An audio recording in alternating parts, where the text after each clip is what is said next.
제목이 요한계시록이어도 요한의 계시가 아니라 예수 그리스도의 계시입니다. 특별히 오늘 본문은 소아시아, 지금의 터키죠. 7교회 중에서 라오디게아 교회를 향한 주의 말씀입니다. 지난 몇 주부터 시작해서 새생명 축제, 총 동원주일이 있을 때까지 10주간 수요예배는 새생명 축제 관련으로 해서 전도를 주제로 하는 말씀을 이렇게 보고 있는데요. 오늘은 특별히 전도와 교회의 재생산에 대해서 말씀을 보도록 하겠습니다. 교회의 재생산은 생명이 있는 교회, 참 생명이 있는 교회의 아주 중요한 표지 중에 하나입니다. 생명은 생명을 낳기 때문입니다. 구약 성경에 보면 이렇게 낳고 이런 말이 많이 나오지 않습니까? 여러분 잘 아시죠? 성경의 모든 인물들은 이렇게 낳고 또 낳는 과정을 통해서 이 땅에서 삶을 얻어서 살았습니다. 예수님께서도 낳는 것에 대해서 말씀하셨습니다. 특별히 거듭남에 대해서 말씀하셨습니다. 택하신 그 거듭남의 모든 사람들을 교회로 부르셔서 주의 역사에 동참하는, 그 영광에 동참하는 사람이 되게 하셨습니다.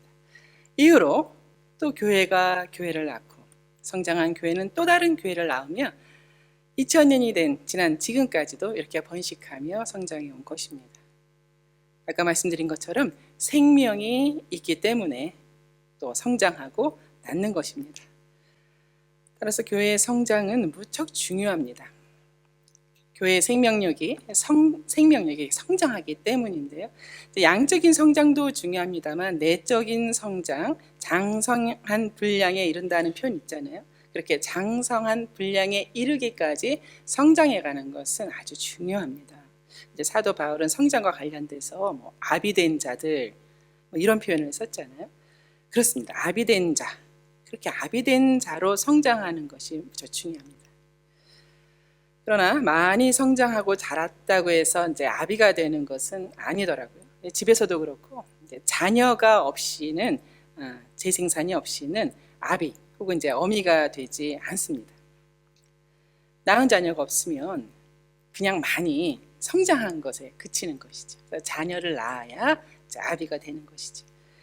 교회는 이렇게 성장하는 것에 관련돼서 보통 다음 그림에서 보시는 그 5단계의 성장 과정을 통해서 번식이 이루어지기 때문에 때에 맞는 양육 과정을 제공하곤 합니다. 보라색으로 보이시는 전도, 그죠? 전도로부터 시작해서 정착하는 과정에 맞게 돌봄을 제공하고 또 성장을 위해서는 양육 훈련이 필수적이죠. 또 이후로 예수 제자됨을 위해서 훈련하고 그리고 사역 훈련을 통하여서 그 다음 단계인 전도할 수 있는 사역자로 세워가는 것입니다. 번식, 재생산 이렇게 이루어지는 것입니다. 우리 모두 다 이렇게 익숙한 과정이지요, 그죠? 그런데 5단계에서 파란색으로 보이는 사역 훈련에 해당하는 부분을 나누어서 군사 훈련과 재생산 훈련으로 이렇게 나누기도 합니다. 전도에 앞서서 집중적인 재생산 훈련이 필요하기 때문입니다. 오른쪽에 보이시는 책은 내비게이터 선교회의 창시자이죠. 도슨 트로트맨이 재생산을 위한 출생이다 라고 해서 교회의 재생산을 강조한 책입니다. 그는 전도라고 할 수 있는 출생이 궁극적인 목적만이 아니라 거기서 끝나는 것이 아니라 출생을 통하여서 성장해 나가고 이후 재생산할 수 있어야 한다. 그리고 그에 따른 훈련이 필요하다. 이렇게 강조하고 있습니다. 굉장히 중요한 성경적인 원리입니다. 따라서 양육과정과 제자 훈련의 결론은 무엇인가? 교회의 재생산을 위하여 헌신해만 사역할 수 있는 그런 사역자가 되는 것입니다. 그것이 생명력 있는 교회의 표지가 되는 것이죠. 예수께서 제자들을 세워가시면서 그 모든 훈련 과정의 결론으로 하신 말씀이 바로 너희는 가서 모든 족속으로 제자를 삼으라 하신 것이지 않습니까? 제자 훈련의 궁극적인 목적도 제자됨을 통하여서 거기서 끝나지 아니하고 이제 가서 모든 족속으로 제자 삼는 사명을 다하는 것입니다. 이제 올해 2020년도 제자 훈련이 마무리되고 있는데요. 여기 제자 훈련 하시는 분 계시니 이제 나도 예수를 따르는 제자가 되어서 가서 모든 족속으로 제자 삼아 내가 그동안 성경으로 통해 듣고 본 것을 가르쳐 지키게 하는 그런 재생산을 이루는 제자가 되셔야겠습니다. 마치 사과나무의 진정한 결실이 흔히 이제 열매라고 하는 사과, 하지만 그 사과 자체가 정말 그 한 그루 사과나무의 정말 마지막 결실일까 하면 그렇지 않잖아요. 사과나무의 결실은 또 다른 사과나무를 키워내는 것 아닙니까? 그런 것이죠. 그렇지 아니하고 자기 수명대로 열매만 맺고 끝나고 번식이 없다면 그것은 참된 사과나무의 결실, 소명을 다한 것은 아니죠. 교회의 재생산도 이제 그와 같다는 것입니다. 그와 같다는 것입니다. 따라서 우리 교회 학교 교사로 헌신하신 분들은 우리 학생들 잘 가르치시죠. 늘 수고하시죠. 그러나 거기서 끝나는 것이 아니라 우리 교회 학교 교사분들은 또 다른 교사를 재생산하셔야죠. 마찬가지로 가정사역자이면 내가 맡은 기간 동안만 그 사역 다 하고 마치는 것이 아니라 또 다른 가정사역자를 배출할 수 있어야 되죠. 말씀사역자이면 그렇게 말씀사역자를 재생산하고 또 봉사사역자이면 또 다른 봉사사역자를 그렇게 배출해내는 것이죠. 그것을 위해서 우리가 시간을 쓰고 또 필요하다면 물질도 쓰고 있는 것입니다. 이제 그렇게 하여서 이 땅에서 참된 가치가 바로 참된 가치가 다름 아닌 사람을 낳고 사람을 세우는 것이다. 이것을 실현하는 것입니다. 예수님께서 말씀하시죠. 내가 너로 사람을 낳는 어부가 되게 하리라. 이렇게 말씀하셨던 것이죠.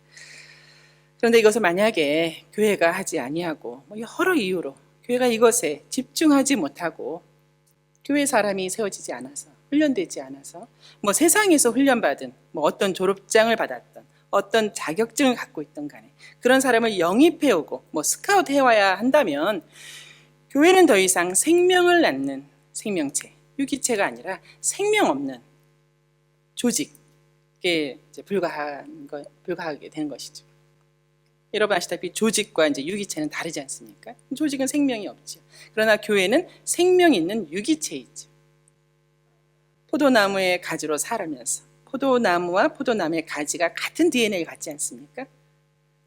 한 유기체로서 그렇게 살아가야 되는 것이죠. 따라서 성경적인 교회의 재생산이라고 하는 것은 이렇게 나음을 통하여서 세워가고 또 자라고 하는 이런 유기체적인 번식을 통해서 이루어지는 것입니다. 그러나 오늘 본문의 라오디게아 교회는 그렇지 못한 것 같습니다. 라오디게아 교회는 어떤 교회였는가? 구약 성경에는 견관성을 건축했던 일들이 여러 번 기록되어 있는데요. 과연 그 라오디게아 교회라고 하는 것이 건물로 끝나는 것인가? 솔로몬 왕도 이렇게 말씀을 보니까 문빗장을 걸어 견관성을 건축했다 이런 기록들이 있는데요. 우리 라오디게아 교회가 혹시 그런 것은 아닌가 그렇게 생각을 하게 됐습니다. 예수를 향해서 또 하나님을 향해서 단단하게 문빗장을 걸어서 견관성과 같이 된 라오디게아 교회가 아닐까 그렇게 생각을 해봤습니다. 이제 그림에서 보실 텐데요. 그 라오디게아 교회가 있었던 소아시아 남단에는 이제 그림과 같이 세 개의 교회가 이렇게 모여 있습니다. 히에라볼리 교회가 있고요. 이제 그 밑에 라오디게아 교회가 있고 또 골로새 교회가 있습니다. 그 근처에 아주 유명한 온천이 있습니다. 가보신 분 계실 텐데요. 파무칼레 온천입니다. 어마어마한 규모의 온천인데요. 그 온천 위쪽으로 해서 계속 올라가면 그 위에 이제 다시 평지가 시작되고요. 거기에 빌립의 순교지라고 하는 히에라볼리 도시가 있습니다. 그리고 걸어서 2시간 정도 가면 오늘 본문에 라오디게아 교회가 있습니다. 온천이 아주 가까운 이제 교회인 것입니다. 그러면 라오디게아 교회가 이제 어떤 교회였는가? 지금은 무너진 교회터만 남아 있어서 가봐도 이제 알 수가 없는데요. 예수님께서는 라오디게아 교회에 대해서 첫 번째로 지적하신 말씀이 차지도 아니하고 뜨겁지도 아니한 교회라고 하셨습니다. 온천에서는 그 뜨거운 온천물과 그것을 식히는 차가운 물은 잘 사용됩니다. 꼭 있어야 됩니다. 온천이라고 하는 것이 뜨거운 물만 있다고 해서 되는 것이 아니죠. 그것을 적당한 온도로 식히는 차가운 물이 반드시 있어야 되죠. 그러나 미지근한 물은 아무 소용이 없기 때문에 다 흘려 보내버립니다. 그렇다면 교회에서 도대체 무엇이 차지도 뜨겁지도 않다고 그렇게 책망하듯이 하신 말씀하셨을까? 예수께서는 바로 다름 아닌 그들의 행위가 그렇다고 말씀하셨습니다. 내가 너의 행위를 아노니 내가 차지도 아니하고 뜨겁지도 아니하도다. 미지근한 행위, 주께서 원하시는 바가 아닐 뿐더러 주께서 토하여 버리시겠다고 하는 아주 역겨운 그런 신앙의 교회가 돼버렸던 것입니다.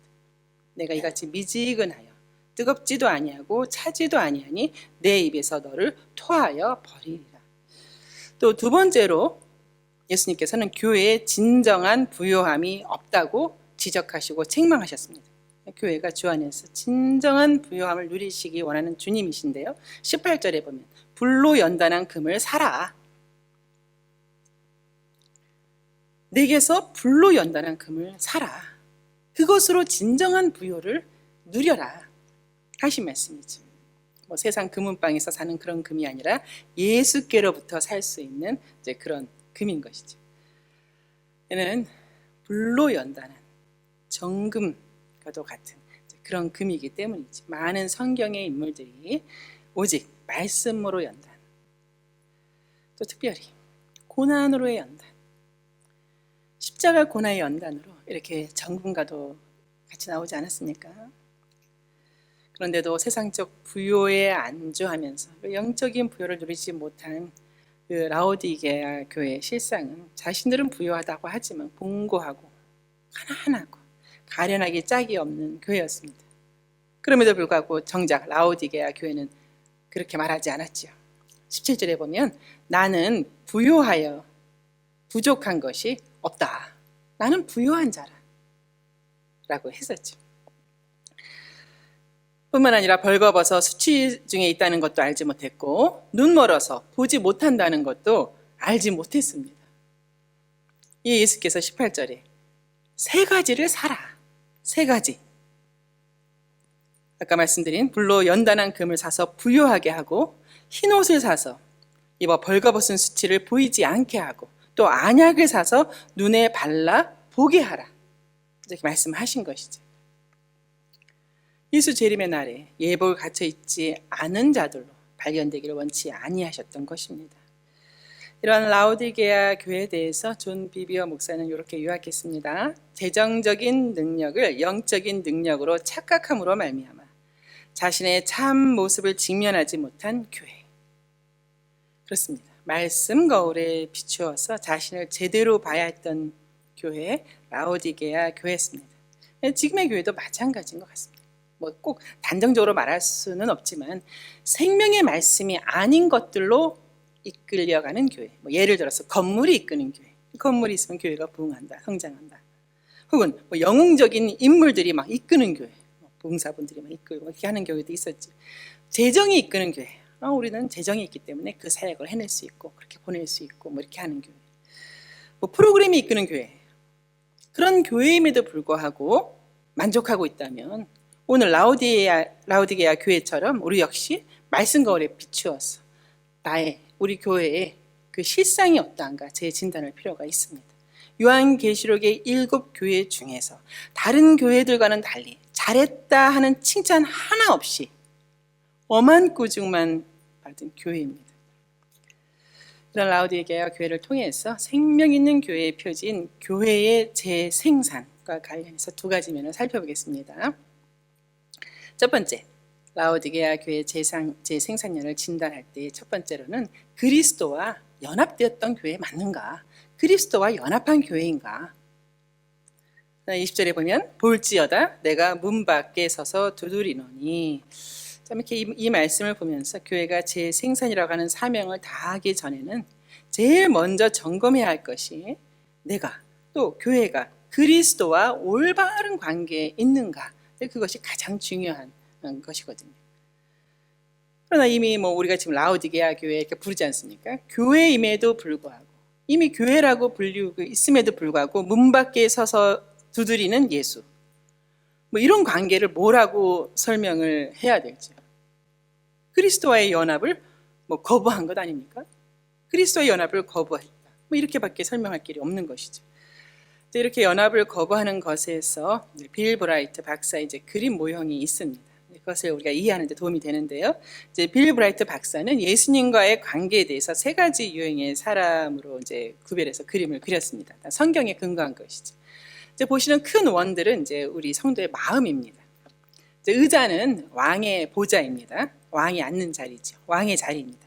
그리고 크고 작은 점들은 이제 우리가 계획해가는 이제 여러 가지 일들입니다. 저 세 개의 그림 중에서 이제 가운데에 있는 그림, 그렇지요? 보좌에는 예수님께서 앉아 계시고, 이제 나는 이제 보좌 밑에서 순종하는 자세로 있지요. 그랬을 때 모든 일들이 잘 정돈되어서 예수의 기쁘신 뜻대로 진행되는 그림입니다. 갈라디아서 2장 20절의 말씀 근거한 사람이죠. 성령에 속한 그리스도인에서 우리 한번 같이 읽을게요. 시작. 내가 그리스도와 함께 십자가에 못 박혔나니 그런즉 이제는 내가 사는 것이 아니요 오직 내 안에 그리스도께서 사시는 것이라. 이제 내가 육체 가운데 사는 것은 나를 사랑하사 나를 위하여 자기 자신을 버리신 하나님의 아들을 믿는 믿음 안에서 사는 것이라. 자, 이것이 교회의 모습입니다.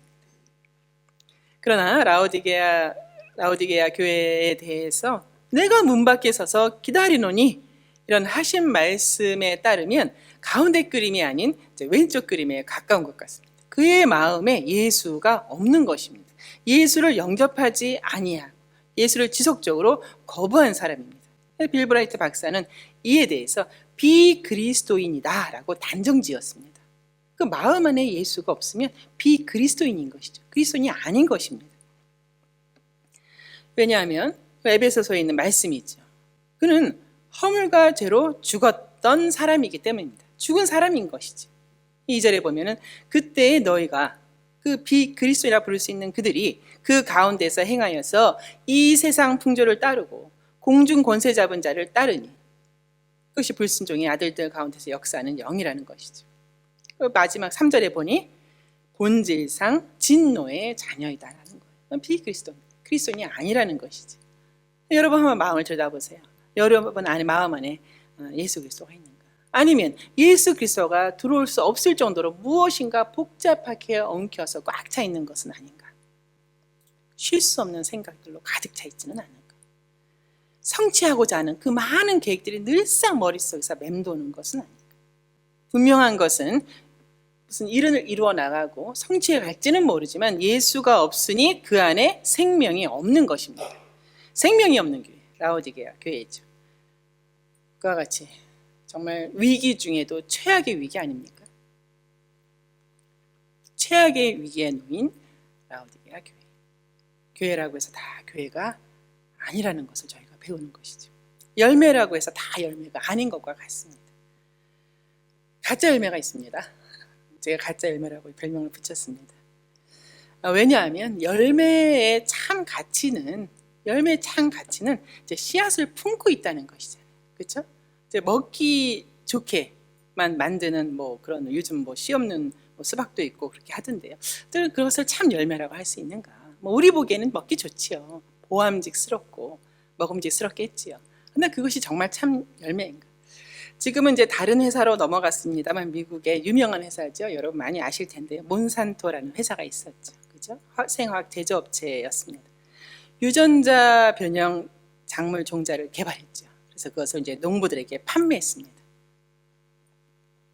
농부들이 너나 없이 사대서 세계 점유율이 90%에 달한 적도 있습니다. 왠지 이 종자를 심으면 벌레에 강하고 결실에 상품성 있는 열매들이 나오고 보기에도 좋고 먹음직도 스러운 거죠. 2008년도에는 비즈니스 위크지가 선정한 세계에서 가장 영향력이 있는 10대 기업에 그렇게 선정되기도 했습니다. 그러나 곧 이어서 이 회사에서 판매한 유전자 그 변종 종자들을 이렇게 받아서 재배했던 농부들이 이제 이렇게 하나둘 소송을 걸기 시작했습니다. 회사에서는 농부들에게 이렇게 상품성 좋은 열매를 맺는 종자들을 판매했지만 그 지속적으로 그런 종자를 판매하기 위한 전략을 세워가면서 재생산하지 못하도록 유전자 변형을 했던 것입니다.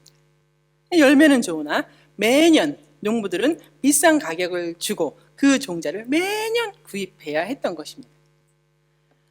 내가 생각해 볼 때 그 수고하고 그 애쓰며 그렇게 키워냈던 그 농부들이 그렇게 애썼던 그 열매가 과연 진정한 열매라고 할 수 있는가, 이런 생각을 해본 것이죠. 재생산을 못 해내는 열매가 과연 참 열매인가. 라오디게아 교회도 마찬가지인 거죠. 그죠? 생명 대신 예수를 거부함으로 인해서 그 안에 생명력이 없는 것이죠. 재생산할 수가 없는 것입니다. 무생명 교회인 것이죠. 무생명 교회. 두 번째로는 라오디게아 이제 교회 재생산력이 이제 있는가 한번 진단해 볼 때 그리스도의 주재권을 인정해 갈 수 있는 그런 지속적인 연합과 성장이 있는가, 그것을 볼 필요가 있습니다. 좀 전에 20절 말씀에서 보면 누구든지 내 음성을 듣고 문을 열면 내가 그에게로 들어가 그와 더불어 먹고 그는 나와 더불어 먹으리라 하셨잖아요. 그리스도께서는 이러한 지속적인 연합을 통해서 성도와 교회와 이렇게 성장, 성숙을 도와가시길 원하시는 분이시거든요. 과거에 어떤 한두 번의 연합됨이 아니라 오늘의 연합됨을 점검하셔야 됩니다. 그리스도와의 교제가 멈추면 성장도 멈춥니다. 지속적으로 물이 들어오지 않는 노는 순식간에 생명을 잃게 마련입니다. 이제 2020년도 제자 훈련반이 이제 마무리되고 있는데요. 그 마지막 부분에서 그리스도의 주재권에 대한 이제 훈련 그 과정이 있습니다. 주재권이라고 하는 말은 이제 주인으로서 행사할 수 있는 권리. 우리 예수님 그리스도의 이제 주재권이죠. 이제 교재 앞부분에는 다음과 같은 말이 있습니다. 시각 장애인이나 다름없는 우리가 인생의 핸들을 잡고 우왕좌왕하는 이보다 전능하신 주님의 손에 핸들을 맡기고 순종하는 것이 모두에게 얼마나 안전한가. 이렇게 이제 서두에 시작합니다. 그런데도 주인 되신 주님께 나의 마음과 생활 전 영역을 내어주지 않고 있다. 어떤 영역에서는 주님을 열렬하게 환영하면서도 그를 높은 보좌에 모시지만 또 다른 영역에서는 한사코 그를 멀리 두려워한다는 것이죠. 한사코 멀리 두려워한다. 만일 주의 음성을 듣고도 문을 열지 아니하면 그리하여서 주와 더불어 먹는 것을 거부해 간다면 그 사람은 혹은 그 교회는 그리스도의 주재권을 거부하는 것입니다. 아까 보였던 그 빌 브라이트 박사의 그림 표현 중에서는 이제 그 오른쪽에 있는 그림이었는데요. 왕의 자리에 그리스도가 아닌 내가 있는 그림으로서 육신에 속한 자, 어린아이와 같은 자라고 했습니다. 성경 말씀 고린도전서 3장 1절에서 3절에 있던 그 말씀에 기초한 것입니다. 사도 바울이 하는 말이죠. 형제들아, 내가 신령한 자들을 대함과 같이 너희에게 말할 수 없어서 육신에 속한 자, 곧 그리스도 안에서 어린아이를 대함과 같이 하노라 했죠. 너희를 저주로 먹이고 밥으로 아니하니 이는 너희가 감당하지 못하였음이거니와 지금도 여전히 못한다는 말씀이죠. 너희가 아직도 육신에 속한 자, 너희 가운데서 시기와 분쟁이 있으니 어찌 육신에 속하여 사람을 따라 행함이 아니겠느냐. 사람을 따라 행하는 어린아이인 것이죠. 그리스도를 따라 행하며 그리스도의 주재권을 순종하며 가야 되는데 여전히 사람을 따르는 그런 어린아이와 같다는 것이죠. 바비라고 이제 표현한 것이 이제 고난을 뜻하지 않습니까? 고난을 감당하지 못하는, 여전히 젖을 먹는 어린아이로 지속적인 성장을 하지 못한 채 멈춘 교회입니다. 성장하지 않은 어린아이는 재생산을 하지 못합니다. 네, 성장하여서 성숙한 이후에 재생산을 하는 것이죠. 물론 자기 십자가를 지고 예수를 따르지도 못합니다. 모든 사람 앞에서 예수 증인의 삶을 살아야 될 텐데 그러지 못하는 것이죠. 비단 라오디게아 교회만이 아니라 이제 우리들도 마찬가지입니다. 왕 대신 그리스도, 그의 주재권을 거부하는 교회에 대해서는 이제 다음과 같은 벌에 대한 연구 보고와 참 이렇게 공통점이 있어 보이더라고요. 이제 가짜 여왕벌에 대한 이제 연구 보고가 있습니다. 이제 엄밀히 말하면 가짜 여왕벌에 대한 보고라기보다도 가짜 여왕벌을 만들어내는 그런 벌들에 대한 보고입니다. 독일에 있는 비텐베르크 대학의 벌 연구팀이 이제 가짜 여왕벌을 지속적으로 만들어내는 남아프리카에 있는 이제 꿀벌 종류에 대해서 관심을 갖게 되었습니다. 연구팀은 이상하다. 왜 자꾸 가짜 여왕벌을 만들어내지? 그래서 이러한 현상을 집단적인 질병이다라고 이제 별명을 붙였습니다. 이제 그러면서 텔리토키라고 하는 증후군 이제 이런 이제 공식적인 이름도 있었는데요. 이제 그들이 만든 가짜 여왕벌은 제법 여왕벌 행세를 하지만 일벌인 암컷을 낳아야 하는데 이런 암컷을 낳아야 이제 꿀을 걷어오고 이렇게 일을 해가는데 그거는 낳지 않고 숫벌만 무성하게 낳아서 오히려 모아놓은 꿀을 다 축나게 만들고 이후로는 얼마 못 가서 벌집이 비게 된다는 것입니다. 가짜 여왕벌로는 뭐 얼마간은 지속할 수 있어도 그 개체 수가 줄어들 즈음에서 곧 외부의 침략이 있게 되고 그때 완전히 진멸당하게 된다는 것입니다. 팀 켈러의 책에서는 이런 것에 대해서 비슷하게 내가 만든 신 그런 책을 썼잖아요. 하나님 자리를 훔치는 내가 만든 신이 있다는 것이죠. 다양한 형태의 이제 제가 볼 때는 다양한 형태의 가짜 여왕벌들이 나옵니다. 뭐 돈, 뭐 성취, 권력, 뭐 문화와 종교 이런 것입니다. 모든 것들은 현대 사회에서 이제 하나님의 자리를 이제 훔치고 있는 것입니다. 경계하며 깨어 있어야 합니다. 내가 만든 가장 강력한 내가 만든 신은 무엇일까? 이렇게 생각을 해보니 여러분은 어떠세요? 저 자신은 지금은 좀 이렇게 말할 수 있지만 과거에는 참 제가 만든 신 중에 강력한 신 나 자신이 있었습니다. 그 나 자신 너무 강력한 신이죠. 그것을 꺾어내고 이겨내는데 참 쉽지 않았죠. 이제 어제 화요일 제자 훈련반 한 집사님께서 이제 다음과 같은 큐티 나눔을 해주셨습니다.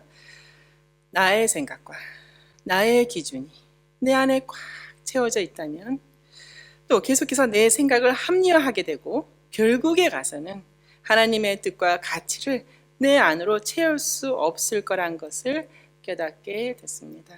라고 했습니다. 그렇습니다. 지속적인 내적 개혁이 이루어지지 않으면 결국 우리 안에는 내 것으로 가득 차게 되는 것입니다. 이제 내일 모레 금요일이 이제 종교개혁 기념일입니다. 그러나 종교개혁 기념일로 지키더라도 종교개혁이 500년 전에만 있는 것이 아니라 지속적으로 특별히 오늘 더더욱 그리스도와의 연합을 통해서 내 안에 교회에서 이루어져야 합니다. 말씀을 믿겠습니다. 사랑하는 주의 백성 여러분, 오늘 본문의 라오디게아 교회를 향한 주의 책망은 참 무섭지요, 그죠? 그러나 그렇게 책망하시는 이유는 들으라는 것입니다. 들으라. 그것은 다시 돌이킬 수 없는 절망적인 거절 선언을 하시는 것이 아니라 교회를 향해서 정말로 오래 참으시고 또 여러분은 얼마나 오래 참으시고 기다리십니까? 오직 회개를 요청하시는 간곡한 주의 호소인 것입니다. 들으라는 것입니다. 토하여 버리게 되는 운명에 빠져들지 말고 그 끝도 없는 수렁에 빠져들지 말고 거기서 나와서 하나님 나라를 상속하도록 그렇게 간절히 권면하고 계신 것입니다. 볼지어다 내가 문 밖에 서서 기다리노니. 우리 주께서는 다가가시면 저절로 착 열리는 그런 자동문 앞에 서 계신 것이 아닙니다. 여러분 마음의 문을 주께 대해서 여러분의 마음의 문 상태가 주께 대해서 자동으로 착착 열려주는 그런 자동문의 상태가 아닙니다. 문빗장을 굳게 걸어 잠근 그런 문입니다. 여러분의 모든 삶의 영역에서 힘을 다하여 열심을 다하여 그 닫힌 문을 여셔야 합니다. 모든 영역에서 그리스도의 주재권을 전적으로 인정하고 영접하셔야 됩니다. 마음의 문을 연다는 것이 무슨 뜻입니까? 요엘 선지자는 찢으라 하고 있습니다. 너희는 옷을 찢지 말고 마음을 찢어 너의 하나님 여호와께로 돌아올지라. 여러분, 그러나 그렇지 않고 오래도록 문빗장을 걸어 견고하게 닫아두면 어느 사이 문은 단단한 벽이 되고 마는 것입니다. 도대체 문고리가 어디 있는지, 어디에 문이 있었는지 내 마음의 문조차 찾을 수 없도록 내 마음 전체가 벽으로 둘러싸이게 되고 마는 것이죠. 그 안에 갇히게 되는 것입니다. 특별히 오늘 말씀과 관련하여서는 그간 주저함과 또 미지근한 신앙, 문 밖에 서서 두드리는 예수를 외면하신 분이 계시다면 오늘 결단하시기 바랍니다. 열심을 내서 회개하시기 바랍니다. 그렇습니다. 우리가 힘써 점령해야 할 고지는 어디 외부에 있는 것이 아니라 우리 안에 파고드는 이 미지근한 신앙입니다. 예수를 문 밖에 세워두는 이 미지근한 신앙이 우리가 점령해야 할 가장 강력한 고지라고 저는 생각합니다. 오늘 요한계시록 3장 19절에 물은 내가 사랑하는 자를 책망하여 징계하노니 그러므로 내가 열심을 내라 회개하라. 그렇습니다. 여러분, 우리의 재생산, 교회의 재생산을 위해서 이 땅에서 하나님 나라를 확증해 가기 위해서 더더욱 이 말씀에 우리 모두 아멘 하셔야 됩니다. 우리 다시 한번 말씀 띄워주세요. 한번 큰 소리로 한번 읽어볼게요. 주님의 음성으로 듣기 원합니다. 다시 한번 띄워주세요. 3장 19절 말씀. 안 띄워주시네요. 우리가 외운 대로 할까요? 띄우셨네. 감사합니다. 같이 한번 크게 한번 읽을게요. 시작. 무릇 내가 사랑하는 자를 책망하여 징계하노니 그러므로 내가 열심을 내라 회개하라 그리하면 너희가 살리라. 어떤 상황에 처했든 어떤 수렁에 빠졌든 어떤 어둠에 갇혔든 그리하면 너희가 살리라. 주의 말씀입니다.